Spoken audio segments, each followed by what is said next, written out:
पुष्पा, अब तो मिल ली ना गोपाल भैया से, चल अब कुछ खा पी ले। सिमरन, अनु कहीं दिखाई नहीं दे रही है, कहाँ है? बोल ना सिमरन, कहाँ है अनु? वो आर्या सर से मिलने गई है। आर्या सर? आर्या सर यहाँ आए हैं? हाँ, और काफी देर से वेटिंग रूम में ही बैठे हैं। अंकल के ऑपरेशन का सारा खर्चा ना उन्होंने ही उठाया, तो बस थैंक्स बोलने गई है अनु। कितने भले आदमी है आर्या सर। जब भी हमारे पे कोई मुसीबत आती है तो वो हमारे साथ खड़े होते हैं और हमारी मदद करते हैं। आर्या सर को थैंक्स सिर्फ अनु को नहीं बोलना चाहिए, मुझे भी बोलना चाहिए। मैं भी थैंक्स बोल के आती हूँ। आंटी रुकिए। अरे क्यों रोक रही है? थैंक्स बोलना तो बनता है ना। तू भी बैठ जा और चाय पी ले।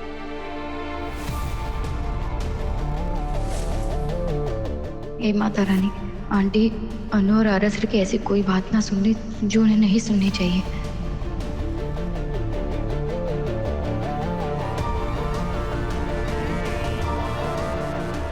अनु का फोन भी नहीं लग रहा है। जिस तरीके से सब कुछ हुआ ना, वैसे नहीं होना चाहिए था। अपनी कितनी मेहनत से, कितने दिल से वो पूरा मोमेंट प्लान किया, तो मैंने क्या किया? जैसे पापा के बारे में पता चला ना, मानो मेरी आंखों के सामने ना एकदम अंधेरा छा गया। मुझे कुछ समझ आना ही बंद हो गया और फिर मैं वहां से चली आई। और इतनी तो अक्ल होनी चाहिए ना मुझ में कि आपको एक कॉल कर देती, आपको इन्फॉर्म कर देती। कैसा फील हुआ होगा आपको? कैसे कैसे सवाल पूछे होंगे आपने खुद से कि मैं आपसे प्यार करती भी हूँ कि नहीं, कि सब कुछ ड्रामा कर रही थी। सर एटलीस्ट आपको एक बार कॉल करके इन्फॉर्म तो करना चाहिए था ना मुझे। Sorry sir, very sorry. मैं सब कुछ बर्दाश्त कर सकता हूँ, ये तुम्हारी आंखों में आंसू बर्दाश्त नहीं कर सकता।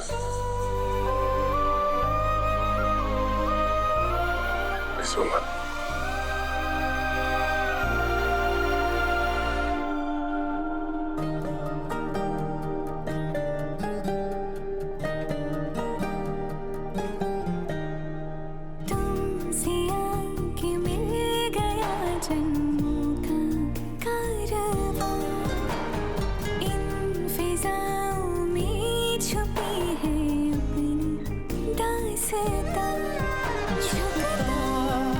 सजने में तेरे हर पल है मेरा फलक, मेरी सांसों का ये सफर बस है तुमसे तुम तक, तुमसे तुम तक।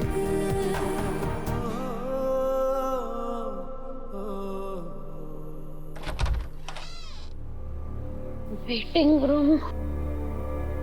भाई साहब, वो वेटिंग रूम किधर है? वहां से पहला वाला रूम। अच्छा, थैंक यू।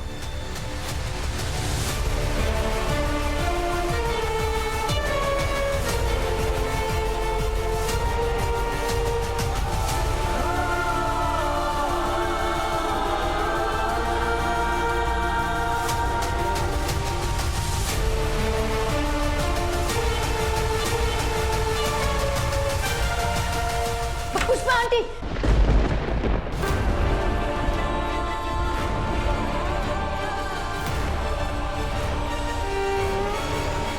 आंटी मैं आप ही को ढूंढ रही थी। वो पड़ोस वाले महेश अंकल है ना, वो गोपाल अंकल से मिलने आए। पर वो क्यों आए? वो तो अभी 2 घंटे पहले ही आके गए हैं। अच्छा, तो कोई आ रहा होगा फिर। ठीक है, सबसे मिल लूंगी मैं, पर सबसे पहले आर्या सर से मिलती हूँ। आंटी आंटी,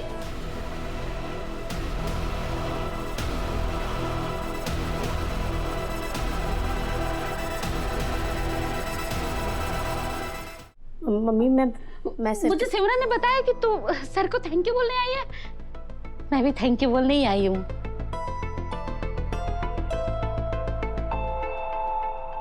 मैंने कभी भगवान को तो नहीं देखा, ऐसा लगता है वो आपके जैसे ही दिखते होंगे। Thank you sir. जैसे भगवान है ना, अपने भक्तों के संकट हर लेते हैं, संकट मोचन बन के। आपने बिल्कुल हमारे हर संकट को हर लेते हैं। आपने मेरे शर्मा जी को बचाया। Thank you sir.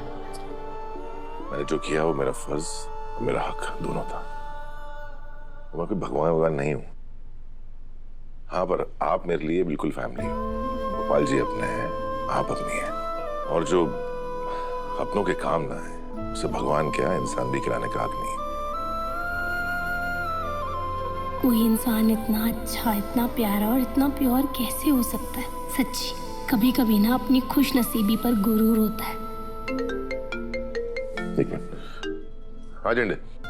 अरे आप गोपाल जी का ऑपरेशन हो चुका है, उन्हें होश भी आ गया। अब देखो मुझे कुछ जरूरी काम था इसलिए मैं वहाँ से निकल गया और मैंने तुम्हारे लिए ड्राइवर भिजवा दिया है। तुम वहाँ से जल्दी निकलो। फिर हुआ क्या है? प्रॉब्लम है, तुम बस वहाँ से जल्दी निकलो। कैसी प्रॉब्लम? मैं फोन पे नहीं बता सकता, तुम बस घर पहुँचो वहीं बताता हूँ। ठीक है, निकलता हूँ। मन तो कर रहा है कि गोपाल जी से मिलके जाऊँ, लेकिन अभी मुझे निकलना होगा। सर सब कुछ ठीक है ना? हाँ, पर झंडे कुछ टेंशन में लग रहा था। वो तो उसकी आदत भी है, वो हमेशा टेंशन में रहता है। शायद कोई बिजनेस से जुड़ा हुआ इशू होगा। मैं निकलता हूँ और तुम बिल्कुल चिंता मत करना। पुष्पा जी, सिमरन, कोई भी जरूरत हो तो हेजिटेट मत करना, उसी वक्त मुझे फोन करना।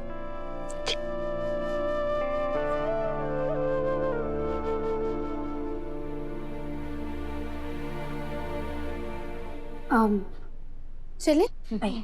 सिमरन, अब बता कौन बुला रहा था मुझे?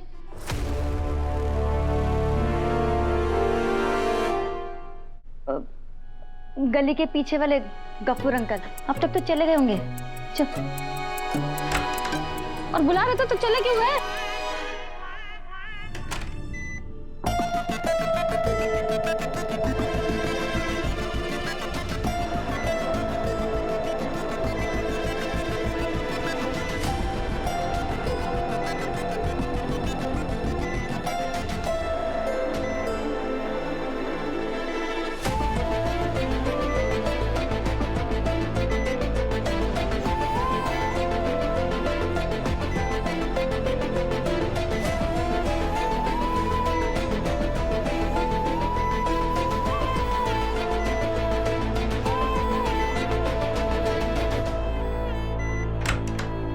अरे आप ये क्या कर रहे हैं गोपाल जी? आप ये नहीं कर सकते। छोड़िए, मुझे जाने दीजिए। डॉक्टर जल्दी आइए। मुझे नहीं रहना है यहाँ पे। सर नहीं, शर्मा जी क्या कर रहे हैं?